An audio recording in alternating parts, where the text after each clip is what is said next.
आज आपण इथे मोठ्या संख्येने इथे उपस्थित आहात. माझ्या अगोदरच्या सगळ्या वक्त्यांनी आरक्षणाच्या संदर्भात आपले विचार, त्यांचे विचार आपल्यासमोर ठेवलेले आहेत. देशाचे विरोधी पक्ष नेता, काँग्रेसचा प्रमुख नेता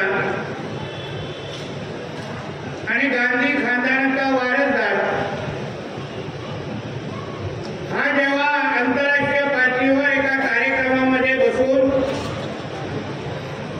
भारत देशामधलं आरक्षण आम्ही संपून टाकू असं जेव्हा वक्तव्य करतो तेव्हा त्याची दखल भारतातल्या प्रत्येक नागरिकांनी घ्यावी या उद्देशाने आजची आरक्षण बचाव रॅली आम्ही काढलेली आहे. बांधवांनो, आपल्याला असं वाटेल की आम्ही हे एक राजकीय रॅली काढलेली आहे. 2024 असं निवडणुकीचं वर्ष आहे. आपण ह्या वर्षामध्ये किमान 3दा तरी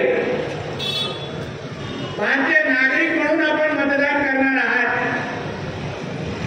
एकदा आपण लोकसभेला मतदान केलेलं आहे. आता काही महिन्यामध्ये आपण विधानसभेसाठी मतदान करणार आहात आणि मग त्यानंतर जिल्हा परिषद, पंचायत समितीसाठी आणि नगरपंचायतच्या निवडणुका होणार आहेत, तेव्हा आपण मतदान करणार आहात.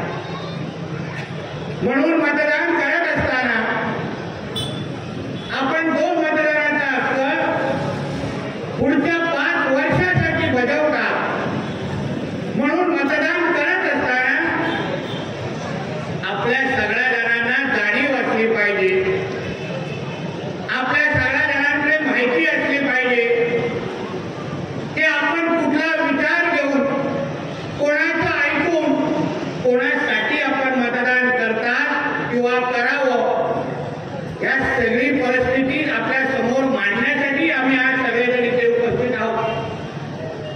आपण सगळ्या जणांनी लोकसभेसाठी मतदान केलं. मी कधी कधी प्रभाकरजी विचार करतो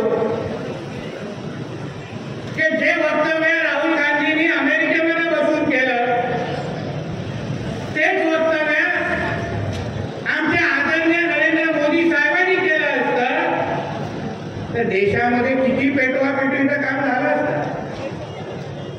तुमच्या प्रत्येकाच्या वस्तीमध्ये येऊन, वाड्यांमध्ये येऊन घरं रोखण्याचं काम मोदी साहेबांच्या विरोधात एवढं वातावरण पेटवलं असतं की जसं काय आपलं आरक्षण आपल्या हातातून गेलं काय. लोकसभेच्या अगोदर असंख्य लोक आपल्या वाड्या वस्त्यांवर आले असतील. मुंबईतून आले, काही महाराष्ट्रातून आले. असे वक्ते आपल्या कणकवली आले होते ज्यांनी आपल्याला पटवून सांगितलं की भारतीय जनता पक्ष आणि त्यांचं सरकार परत आपल्या देशामध्ये अगर सत्तेमध्ये आलं, 400 पार अगर आपण सीट त्यांना दिल्या तर आपलं हक्काचं संविधान ते लोक बदलणार. डॉक्टर बाबासाहेब आंबेडकरांनी दिलेलं संविधान ते लोक बदलणार. हे आपल्या समोर त्यांनी सांगितलं आणि आपण साधे भोळी जनता असल्यामुळे आपण त्यांच्या प्रत्येक शब्दावर विश्वास ठेवला आणि आपण मतदान केलं. आणि आज आपल्या देशामध्ये जे सरकार आलंय ते सरकार आपण खुल्या डोळ्यांनी पाहतो. आदरणीय मोदी साहेब आपल्याकडे 400 पार का मागत होते, ते घोषणा आपण का दिली मोदी साहेबांनी, ते कधीतरी आपण भारतीय नागरिक म्हणून विचार करायला पाहिजे.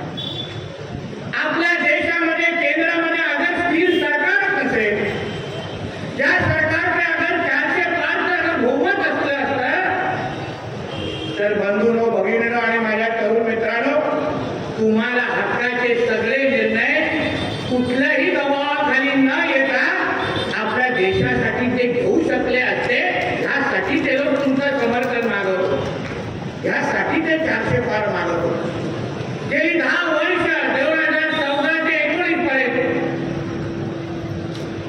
किंवा 14 ते 24 पर्यंत निवडणुकी होईपर्यंत आपण देशाचे नागरिक म्हणून या देशामध्ये आपण स्थिर सरकार दिलं, त्याचे कित्येक फायदे तुमच्या नजरेसमोर आता आपल्यासमोर आहे. अशा कित्येक योजना आहेत ज्याच्यामुळे भारतीय नागरिक म्हणून तुमच्या प्रत्येकाच्या घरामध्ये कधीतरी तुम्ही बसून त्याचा हिशोब लावा. ते भारत सरकारच्या एवढ्या योजना माझ्यासाठी चालू आहेत, त्या योजनेच्या माध्यमातून माझ्या घरामध्ये एवढी योजना माध्यमातून मला फायदा होत आहे, त्याचा कधीतरी टोटल मारा, हिशोब मारा. तेव्हा तुम्हाला कळेल की देशामध्ये स्थिर सरकार का आपल्याला पाहिजे. आणि ते वक्तव्य अगर चुकून मोदी साहेबांनी केलं असतं तर आज देशामध्ये तो वेगळीच परिस्थिती असते.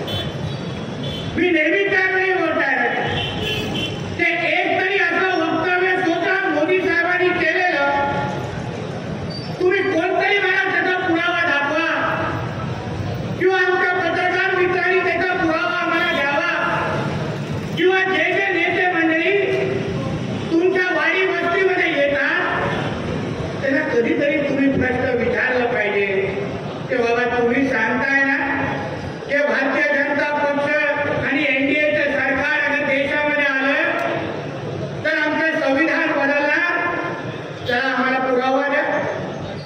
तुम्हाला कुठलीही योजना घेण्यासाठी कसे जातीचा दाखला द्यायला लागतो, पुरावा द्यायला लागतो की नाही. तसंच मोदी साहेब संविधान बदलणार, भारतीय जनता पक्षाचं प्रणित सरकार आलं तर संविधान बदलणार, असं एकतरी पुरावा आपण लोकांनी मागितला पाहिजे. कोणीच आपण मागितला.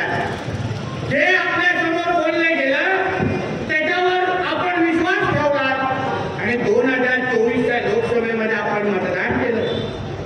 बांधवांनो, त्याच्यामुळे काय झालं, आज राहुल गांधीमध्ये जी हवा निर्माण झाली आहे, त्याला जो अहंकार जो चढलाय, त्याला जो आत्मविश्वास जो त्याच्यामध्ये तयार झालाय की आम्ही खोटं कितीही बोललो तर या देशाची जनता आमच्यावर विश्वास ठेवते, आमचा महाराष्ट्रीय समाज आमच्यावर विश्वास ठेवतो आणि आम्ही जे पण खोटं बोललो त्याला विश्वास ठेवून त्या लोकांनी आम्हाला मतदान ते लोक करतात. हा आत्मविश्वास काँग्रेसच्या आणि त्यांच्या मित्र पक्षांमध्ये आल्यामुळे आज अमेरिकेमध्ये जाऊन राहुल गांधींनी तसं वक्तव्य केलेलं आहे. आता तर आपल्याला धडधड पुरावा आपल्या समोर आलेला आहे. राहुल गांधींनी स्वतः आपल्याला सांगितलंय, जसं आमच्या मिलिंद कुलकर्णींनी उल्लेख केला, तुम्ही कोणीही तुमच्या युट्यूबवर जाऊन प्रत्येकाला आता आपल्याकडे मोबाईलवर व्हिडिओ बघण्याची आता सवय झालेली आहे. मोजकेच लोक टीव्ही बघतात. प्रत्येक जण तासन तास त्या मोबाईलवर असतो. तर प्रत्येकाने मुद्दामून त्या मोबाईलवर जावं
उद्या काँग्रेसमध्ये आले सत्तेमध्ये तर पहिलं काम काय करतील ते राहुल गांधींचं म्हणणं ऐकणार.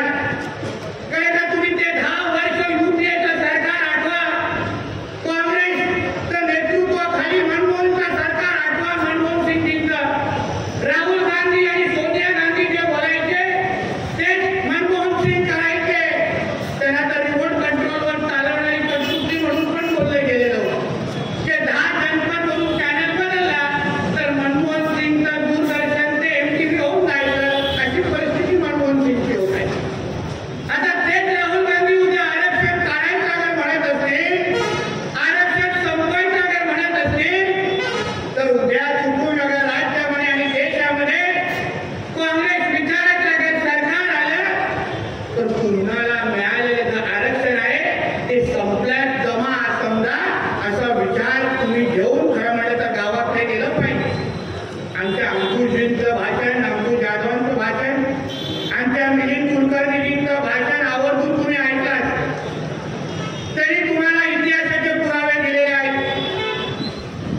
ज्या डॉक्टर बाबासाहेब आंबेडकरांना आपण महापुरुष आणि आपलं दैवत मानतो, त्यांच्यासमोर नतमस्तक होऊन आज पिढ्यानपिढी आपला देश घडत चाललेला आहे. ज्या संविधानाचा आधार घेऊन प्रत्येक भारतीय नागरिक आज आपल्या देशामध्ये जगतोय, त्या डॉक्टर बाबासाहेब आंबेडकरांनी काँग्रेस पक्षाने काय हाल केले, कसा त्यांच्या विरोधात भूमिका घेतली, हे असंख्य उदाहरण माझ्या सहकारी तुमच्या समोर दिलेले. आणि हे काही काल्पनिक उदाहरण नाहीये. हे उदाहरण इतिहासामध्ये या उदाहरणाची नोंद झालेली आहे. डॉक्टर बाबासाहेब आंबेडकरांना त्या विरोधात काँग्रेस पक्षाने घालेलं राजकारण कसं केलं याची उदाहरणं इतिहासामध्ये नोंद आहे माझं. पण आम्ही काय इथे फक्त पेटवण्यासाठी आणि तुम्हाला भडकवण्यासाठी बोलवलं नाही, पण तुम्हाला पण खरं काय खोटं काय कळलं पाहिजे.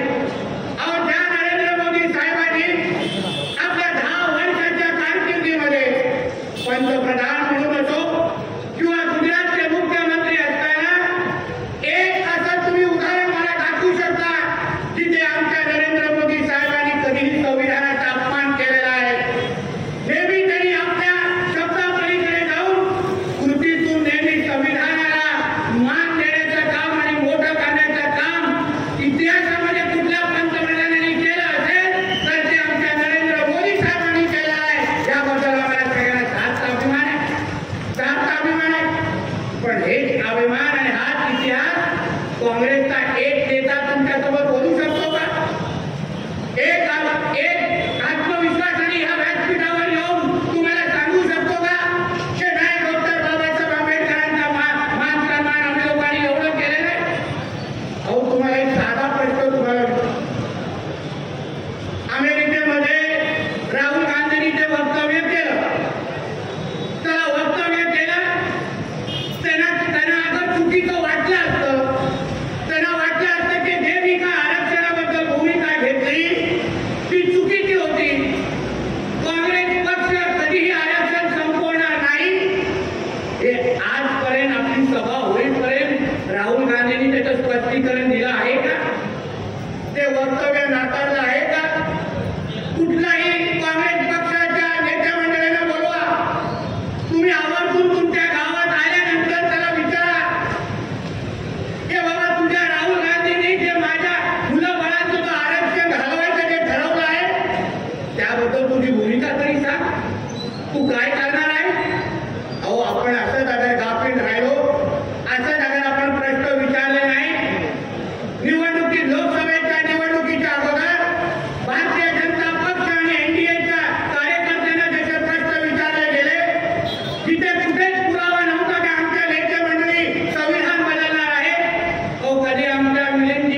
या देशामध्ये जोपर्यंत राज्य करेल, नेतृत्व करेल, तोपर्यंत त्याला हक्काच्या दिलेल्या आरक्षणाला कोणीही हात लावू शकणार नाही.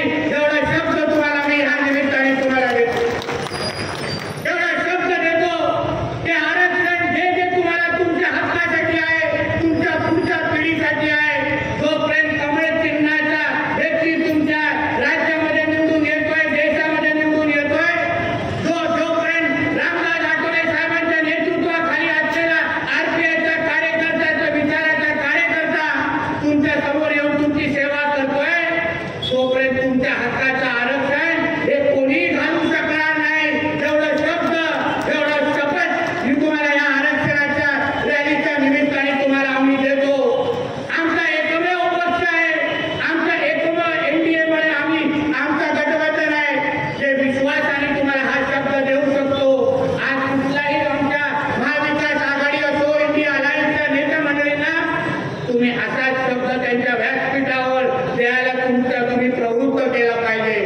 तरच तुम्ही जागृत नागरिक आणि जागृत समाज म्हणून तुम्ही ओळखला जाता. म्हणून बांधवांनो, भगिनींनो आणि तरुण मित्रांनो, आम्ही जाता जाता तुम्हाला